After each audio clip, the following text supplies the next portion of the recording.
Om Namo Bhagavate Vasudevaya. Om Namo Bhagavate Vasudevaya. Om Namo Bhagavate Vasudevaya. Narayana Namaskrityam Naram Chaiva Narottamam Devim Saraswatim Vyasam Tado Jayamudhirayet Ashtaprayeshu Bhadreshu Nityam Bhāgavata-sevayā Bhagavati Uttama Shloke Bhaktir Bhavati Naishtake कृष्णाय वासुदेवाय देवकीनन्दनाय च नन्दगोपकुमाराय गोविन्दाय नमो नमः। हरिः ओम् श्रीगुरुभ्यो नमः।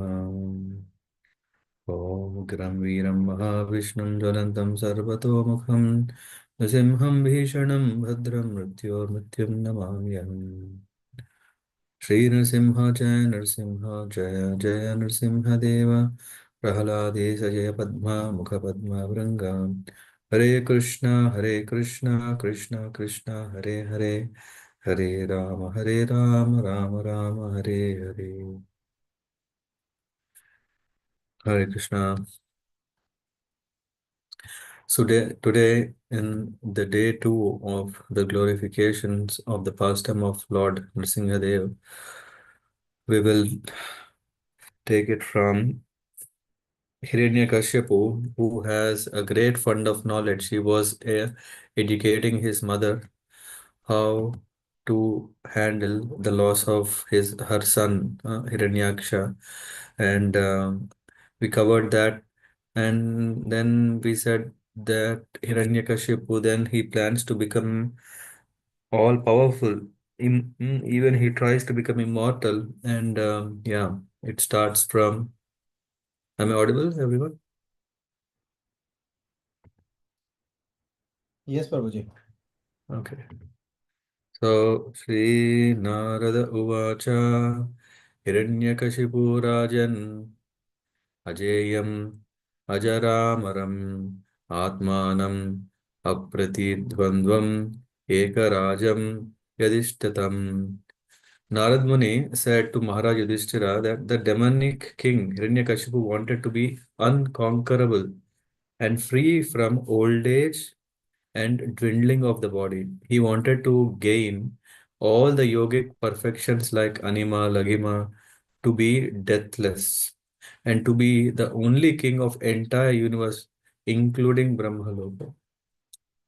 So this is Narad Muni is telling to Yudhishthira Maharaj in the seventh canto of third chapter um, that such are the goals of austerities performed by demons. So we can see if someone is performing austerities in Bhagavad Gita, Krishna says in the 17th chapter, what are the kinds of austerities which are performed in the Sattva Guna, Rajo Guna, Tamo Guna. Here we can see the one demons when they perform austerities, yeah, one may even get bewildered. How come they have so much uh, interest in performing such austerities? In fact, Hiranyakashipu wanted to receive a benediction from Brahma so that in the future he would be able to conquer Lord Brahma's abode. Hmm. He wanted to become one and only the ruler, the leader, the lord of all the three worlds. Similarly, I mean, of course, these purports, few are very, very elaborately explained by Prabhupada. I will try to keep it as short as possible. But here we see that through Sayujya Mukti, which is generally demanded by Asuras, one merges into the existence of the Lord. But although one sometimes thus achieves the goal of theory of monism, hello, one falls down again to struggle in material existence. So we need to be very careful. What do we want to achieve? What do we want to ask? And here we can see Satepe Mandara Dronyam Tapah Parama Darunam Udra Bahur Naba Drishti Padangushta Ashrita Vanihi. Hiranyakashipu is so determined that he decided to attain the most exalted position in the three worlds, like to become the, yeah, even Brahma. So he went to Mandara Hill, Mandara Parvata, Dronyam, and in that valleys, in a valley of Mandara Hill, Hiranyakashipu began performing his austerities by standing with his toes on ground, keeping his arms upward and looking towards the sky. This you may have seen how Hiranyakashipu has performed yoga, Ashtanga yoga, this mystic yoga he has done, and that too not in ordinary level, in the most difficult way, like by standing on one leg and lifting his hands above him towards the sky. In this position was extremely difficult, but he accepted it as a means to attain perfection. So sometimes we may see, right, some people may take austerities to please the Lord. Yeah, of course. What is the spirit? Is it to serve the Lord or not? Here, this is what we can see here. Hiranyakashipu was performing all austerities in full, um, um, extremely difficult conditions. What was the reason? Jata Didi Tibi Reje Samvartarka Ivam Shubhihi Tasmin Tapa Tapyamane Deva Sthanani Bhejire. Is saying in that from the hair on Hiranyakashipu's head there emanated an effulgent light as brilliant and intolerable as rays of sun at the time of dissolution.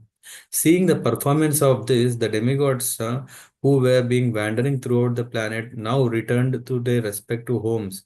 It's as if like now there will be a what do you call this? This heat is coming out of some missile strike, so let's go and take shelter, huh? So the demigods even got scared and they went to their respective homes. Tasya mudna samud समुद्भूतः सधु में अग्निस् तपोमयः तिर्यग् ऊर्ध्वम् अधो लोकान् प्रातपद विश्व ईरितः. Because of Hiranyakashipu's severe austerities, fire came from his head, and this fire and its smoke spread throughout the sky, encompassing upper and lower planets, which all became extremely hot. After that, Chakshubhur Nadi उदन्वतः सद्विपाद्रि चच्चाल भूः निपेतुः सग्रहास्तारा जज्वलुस्त disha dasha. So what happened of that? Then all the directions were ablaze with because of the power of his severe austerities. All the rivers and oceans were agitated, and the surface of the globe, with its mountains and islands, became trembling, and stars and planets fell. Hmm. So, scorched and extremely disturbed because of Hiranyakashipu, all the demigods left the planets where they reside and went to planet of Brahma. Lord Brahma, they went and then they said, "Oh, Master of the universe, because of the fire emanating from Hiranyakashipu's head as a result of his severe austerities, we have become so disturbed that we could not stay in our own planets but have come to you. तस्य चोपशमं तस्य च उपशमं भूमन् विदेहि यद् मन्यसे लोका न यावन् नङ्क्षन्ति बलिहारास्तवाभिभूः. He's saying, oh, creator of the universe, if you think it proper, kindly stop these disturbances meant to destroy everything before all your obedient subjects are annihilated. So here in that spirit, the devatas are asking protection. They're saying, "Oh, um, तस्यायं किल संकल्पश्चरतो दुश्चरं तपः श्रूयतां किं न विदितस्तवातापि निवेदितम्." So we are pleading you. What are we pleading? Hiranyakashipu has undergone a most severe austerity. Although his plan is not unknown to you, kindly listen as we submit his intentions. What is his intention? And now Devatas, yeah, what are they doing is they are just telling out of their situation. They're saying, the supreme person within this universe, Lord Brahma, has gotten his exalted position by dint of severe austerities. Consequently, after creating the universe, he has become the most worshipable demigod within it. Since I am eternal and time is eternal, anyway, this Yeah, I'll put it in short. So Hiranyakashipu is saying, hey, I should become Brahma. So I will do austerity such a way that I can take that. In fact, if it is not in this life, yeah, because I know Lord Brahma's life is very, very, very long, and he doesn't just die because someone goes and kills him. No, it's not possible. So maybe, but at least let me get the result of it. So at least life after life, I can continue to accrue the result what is required to become Brahma. That is what he was thinking. The duration of Brahma's life is extremely great, and consequently, it was impossible for Hiranyakashipu to occupy that post. Nonetheless, his decision was that since the self, Atma, and time are both eternal, if he could not occupy that post in one lifetime, he would continue to execute austerities life after life. And then this 11th and 12th verses till 14th are very nice. Anyatedam vidhasyeham ayatta purvam ojasa kim anye kala nirdhutai kalpante vaishnavadivihi. He is saying, by dint of my severe austerities, this is what Hiranyakashipu is thinking, the version of Devatas that they are telling to Brahma, I shall reverse the results of pious and impious activities. I shall overturn all the established practices within this world. Even Dhruvalok will be vanquished at the end of millennium. Therefore, what is the use of it? I shall prefer to remain in the position of Brahma. See, he's saying all these things when are changing, and no, I want to have something which is eternal. This is what he's saying. And purport, one might ask, oh, okay. Indeed, he wanted to introduce such harassment everywhere. One might ask how this would be possible, since the universal order has been established since time immemorial. But Hiranyakashipu was proud to declare that he would be able to do everything by the power of his tapasya. This is our, sometimes we may think, hey, austerity, with that one can even shake the Lord, one can even conquer the Lord. This is the, we may think, no, he even wanted to make the Vaishnava's position insecure. These are some of the symptoms of Asura determination. Iti sushuma nirbandham tapah paramam astitaya Vidatsvanta Vidatsvantaram Yuktam Swayam Tri Bhuvaneshwara. And he's saying, now I want to become the head of all. Oh Lord, we have heard from reliable sources that in order to obtain your post, Hiranyakashipu is now engaged in severe austerities. You are the master of the three worlds. Please, without delay, take whatever steps you deem appropriate. So this is what, and this in this 12th verse, purport is very nice. Though of course it's not directly to the story uh, uh, of Hiranyakashipu, Prahlad, and Nrsimhadev, but the purport helps us to get a very important message. I'll just try to read fast. It is said that there has been many instances in the history, especially in India during the Muhammad rule. Many servants, by plans and devices, took over the posts of their master. This is the story of during the Chaitanya Mahaprabhu. There was a big jamindar called Subuddhi Raya, and the Subuddhi Raya had a servant who was a Muslim servant. He was a boy, and because he was stealing something, and the teacher has to correct the student, this this Subuddhi Rai teacher, he has, um, to chastise, has striken him with a cane in the back.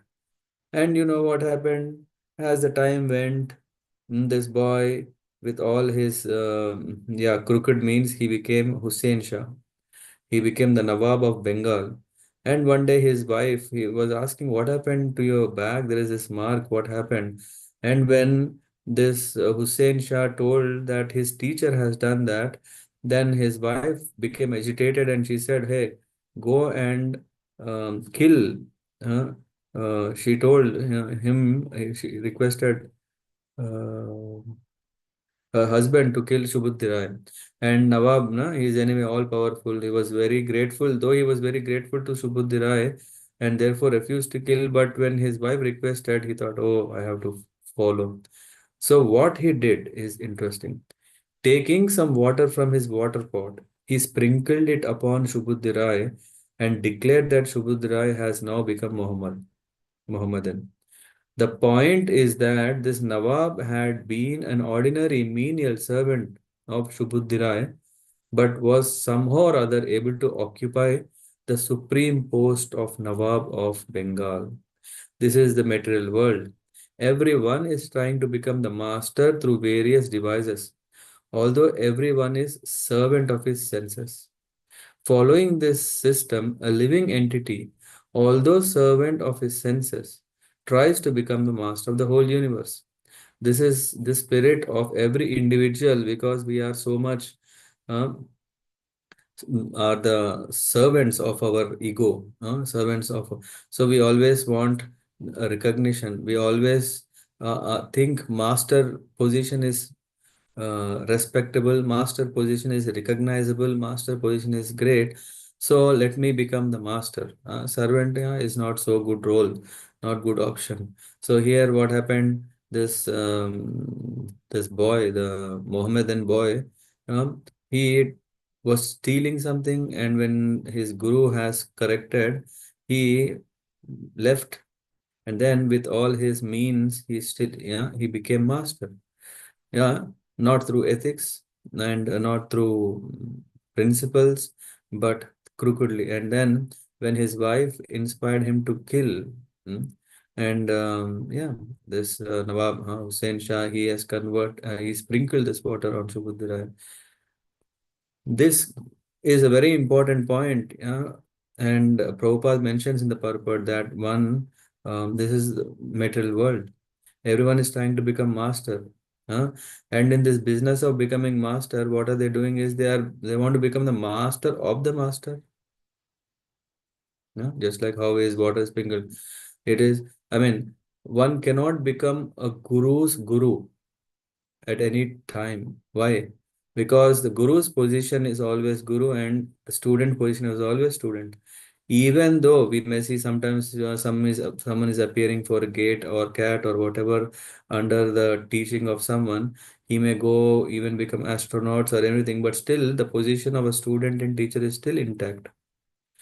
Uh, if he becomes very famous or he becomes even more sincere, he can only become a sincere student. Yeah, though he may know more, but still he's a student.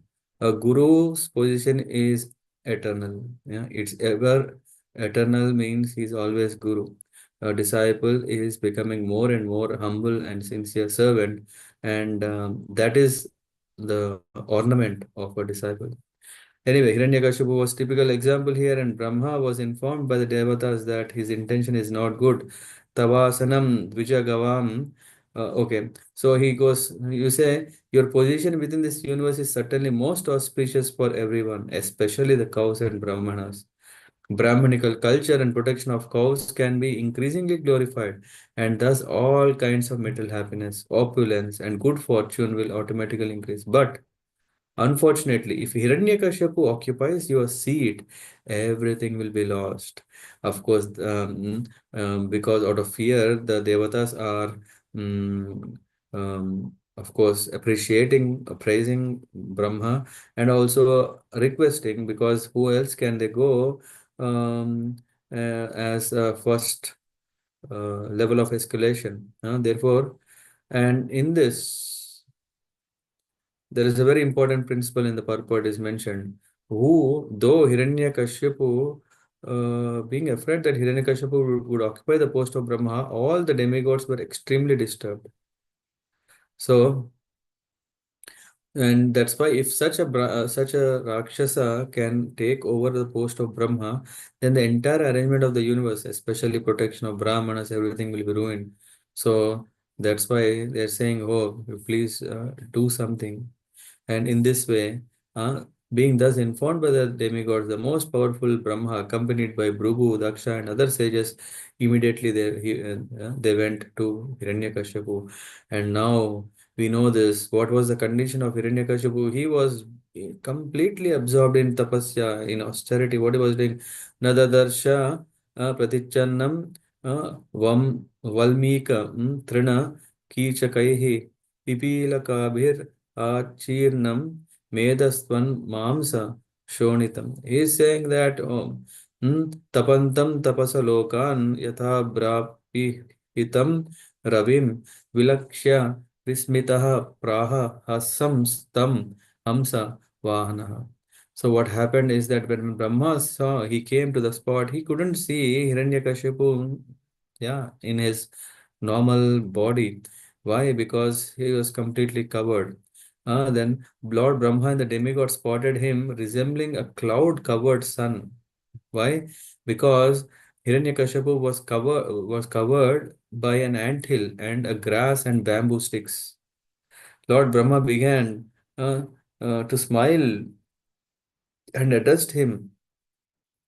He told, he's saying, Sri Brahmavacham, Uttishtottishta Bhadram te tapa siddhosi Kasyapa Vardoham Anuprapto Vriyatam Ipshita Varaha. Yeah, you ask, oh, I am very pleased. Please get up.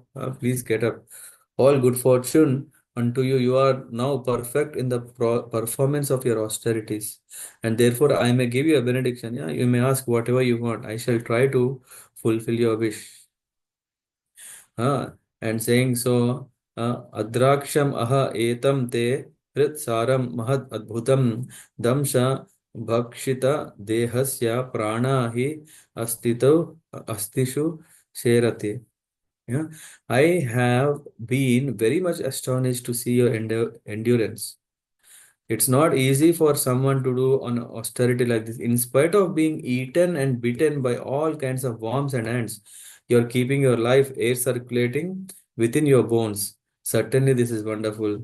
And I think in the next purport or later we see in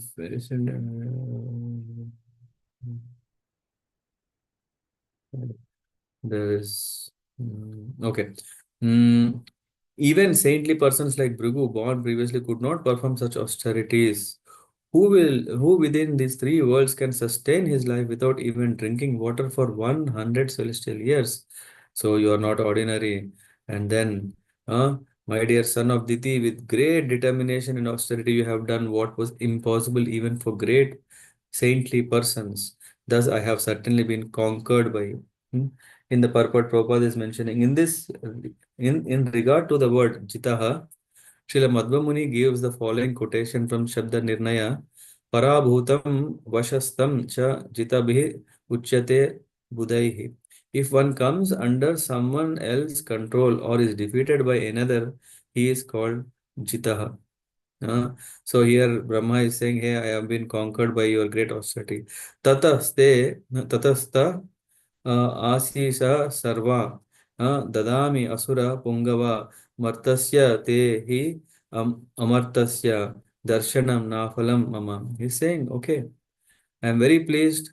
For this reason, I am now prepared to give you all benedictions according to your desire. You know what? I belong to celestial world of demigods who do not die like human beings. Indirectly saying, hey, you are a human being or you are asura. Therefore, although you are subject to death, your audience with me will not go in vain. Prabhupada writes in the purport that it appears that human beings and asuras are subject to death, whereas devatas are not. And yeah, Brahma goes to the higher planets. All this is mentioned here. So, which means mm, mm, Hiranyakashipu has death. So, Sri Narada is saying, Narad Muni is saying, Iti uktvadi bhavo devo bhakshitangam pipilikaihi kamandalu jale jale Jalenokshad Divye Namogha Radhasa is saying, after speaking these words, Hiranyakashipu praised, and Lord Brahma is saying, "You are so great." And then Lord Brahma took some water from his kamandala and sprinkled on Hiranyakashipu, whose body was eaten. There was no flesh, there is nothing, only the bones were talking or praising. And after that, then thus Hiranyakashipu was enlivened so much so that he became very, very stronger, like thunderbolts, and very, very young than before. सतत कीचक वल्मीकत सह ओजो बलान्वितः सर्वावय संपन्नो वज्र संहननो युवा उत्थिष्ठ तप्त हेमाभो विभावसुर इवै दशः. He's saying this is that he emerged from the anthill a completely young man, just as fire springs from the fuel. And then goes further. Seeing Lord Brahma present before him in sky, Hiranyakashipu was extremely pleased, and now he immediately fell flat with his head on the ground and began to express his obligations to the Lord. And then he starts appreciating, you know what, you are not ordinary, Lord. I mean, mm, उत्थाय प्राञ्जलिं प्राह्व अ, ईक्षमाणो दृशा विभुं हर्षार्षु पुलकोद्भेदो गिरा गद्गदयाग्रहणात्.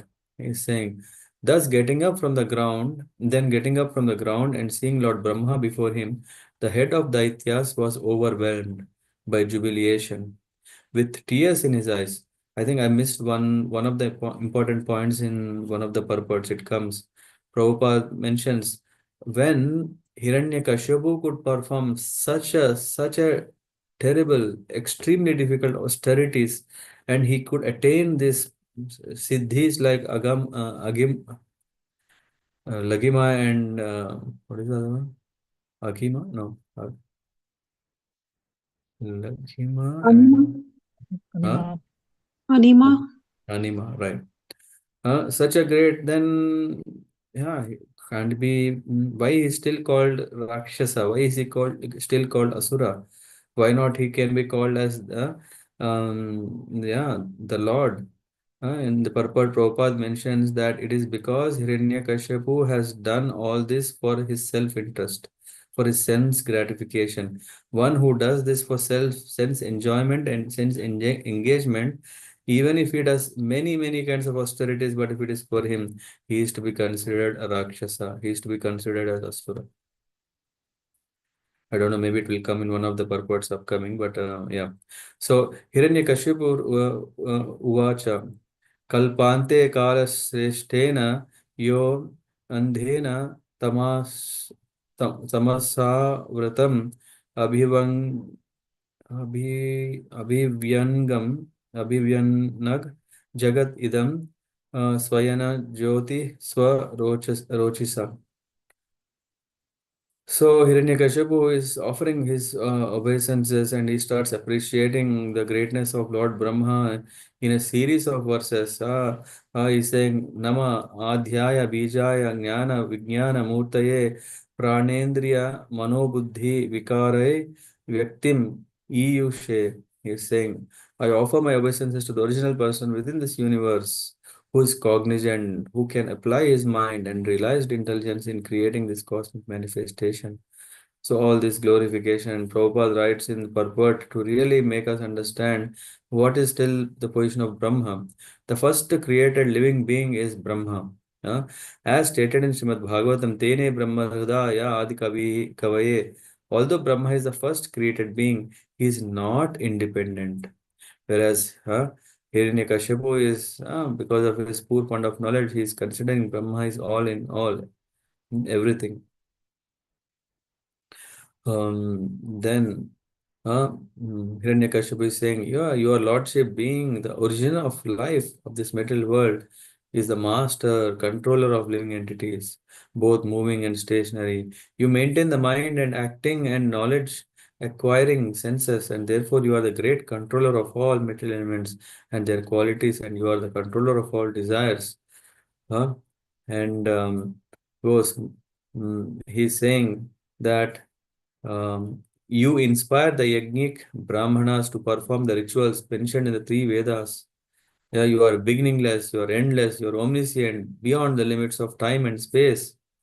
Uh, in fact, as eternal time, you reduce the duration of life for all living entities through your different parts, such as moments, seconds, minutes, and hours. Huh?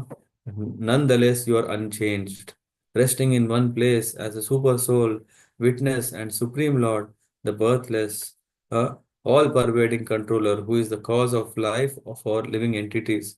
So, in this way, Hiranya is glorifying, and then there is nothing separate from you. You are great. And व्यक्तुम विभो स्थूलम इदम शरीरम येनेन्द्रिय प्राण मनो गुणां त्वं भुङ्क्षे स्थितो दामनि पारमेष्ट्य स्ते अव्यक्त आत्मा पुरुषः पुराणः is saying, you expand your universal form within this cosmic manifestation, thus appearing to taste the material world. You are Brahma, the super soul, the oldest. Uh, just going to Yadi, yeah, is saying, my Lord, O best of giver of benediction, if you will kindly grant me the benediction I desire, please let me not meet death from any of the living entities created by you. This is what he's saying.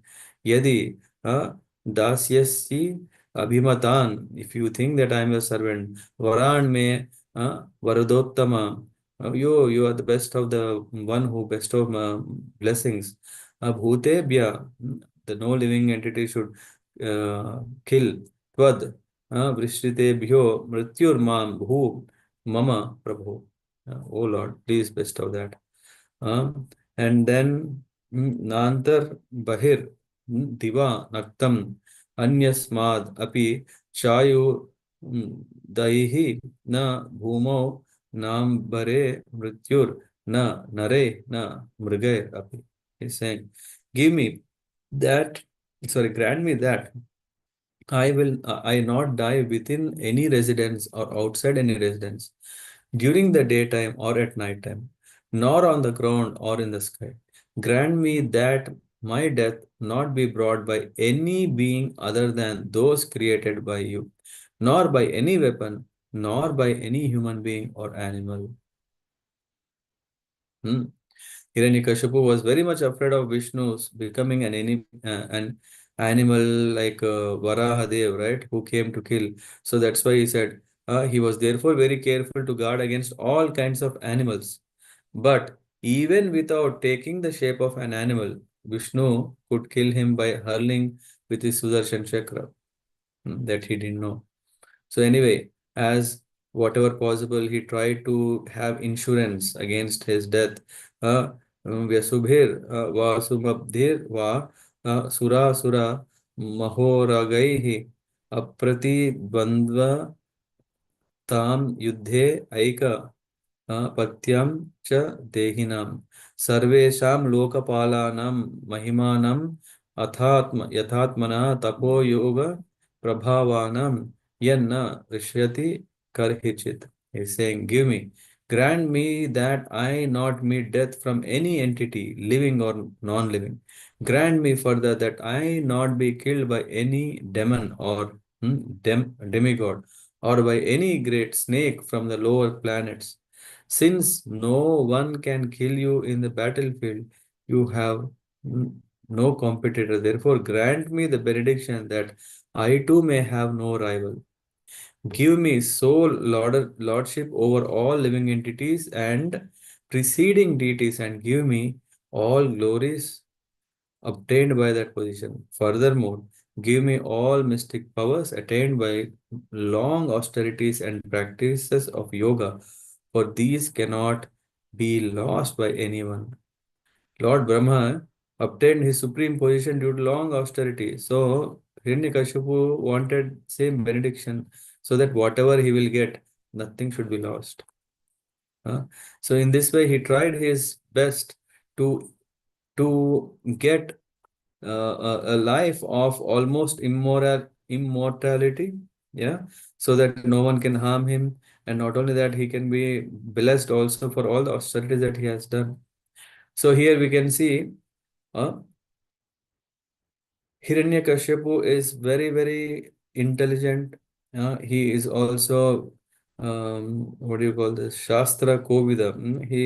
He has studied all the shastras, has understood them, the philosophy. Yeah. And of course, when sometimes Niyamagraha spirit comes in, which means though you know so many things, you will start using only for your own benefit. Either you will not perform such rituals, saying, hey, you're not fit for it or whatever, or you will just use it for your own benefit. So Hiranyakashipu, with all what he knows, with his philosophy, he could pacify his mother, his sister-in-law, and then he came to this place called Mandara.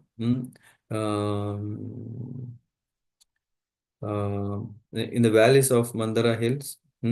Then he performed tapasya like no one could have imagined. It disturbed the devatas, and they went to Brahma. Lord Brahma he came, he was pleased, and then when he asked for a boon, Hiranyakashipu is asking. He didn't ask, hey, I don't have any desires, just take me to spiritual world or engage me in your service. No, Hiranyakashipu asked uh, lit, uh, um, yeah, in a way, how to live forever with all power. Yeah, and this is what happens. One wants to be the master, not just for one life, but life after life, or like Hiranyakashipu, one may say, hey, even we don't have to change life. May I have one life that itself will uh, be long, long, long, and no one can harm, so that he can enjoy king size life. Okay, and what Brahma says, we will discuss. I don't know whether we can do it tomorrow, but maybe day after tomorrow. I'll let you know. Thank you very much. Hare Krishna.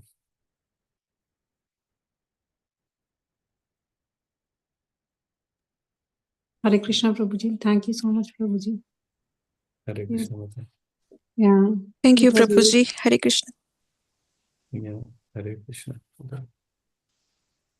Hare Krishna Prabhuji, thank you. Hare Krishna Prabhuji, thank you. Yep. Thank you very much. Yes, right. Yep. I mean, of course, if someone want to share, they can share, but if someone want to leave, that's fine. We'll anyway close the call if there are no comments or questions. yes, Prabhuji. I just was wondering when you were relating all the nice, intelligent boons which Hiranyakashipu was asking that, yeah, we can be so intelligent, or one can be so intelligent, but Lord is inconceivable. Nobody at that point of, maybe even in the Devatas or Brahma, could have ever imagined that, yeah, Lord Yeah. Hari can take this form also. Yeah. So, At least devotees know the limitation, but one who is a materialist and want all this, he would just think, hey, he is invincible. Once Hiranyakashipu got the blessings, then Hiranyakashipu thinks, hey, now literally I'm, it's something like um, if you think that your astrological chart is perfect, then uh, you don't care where you put your betting. Yeah. You know that, hey, I'm going to win, but you never know when your party get exhausted, or you never know in the spirit of having power you may harm, which can backfire. This is what happens in the case of Hiranyakashipu. I mean, this whole pastime is very nice because we can learn from Hiranyakashipu, we can learn from Prahlad Maharaj, we can learn from the Lord. Yeah. And of course, here we can also see what we can learn from the Devatas is, Devatas, they approach Lord Brahma for protection. Yeah, which means, they all approach, you are the one who can save us. And this is also the spirit that, and then we can see the role of Brahma also, of course, as a devotee. We can see that if he was a non-devotee, he would just say, hey, yeah, okay, I will give you everything, whatever you want. No, he was in a humble position. He said, whatever I can do is this. So the whole pastime is very, very nice. We can pick so many things. Yes, Prabhuji, so true. Yeah, it is a pastime which stays with us even after the class also. There Yeah. are so many points which we internally Yeah. think on. Yeah. Rather than it stays with us, we have to keep it with us. Yes. Yeah, that's what we should do. Thank you so much, Prabhuji. Hare Krishna. Hare Krishna. Okay. Okay, then have a nice evening. Yeah. Hare Krishna. Jakalpatrabhyascha kripa sindhubhyev cha patitanam pavanebhyo vaishnavebhyo namo namaः. Chandra Srimad Bhagavatam ki jai, Shri Kala Lakshmi Nrsimha Bhagwan ki jai, Shri Prabhupada ki jai. Hare Krishna. Thank you, Hare Prabhuji. Krishna. Hare Krishna. Hare Krishna.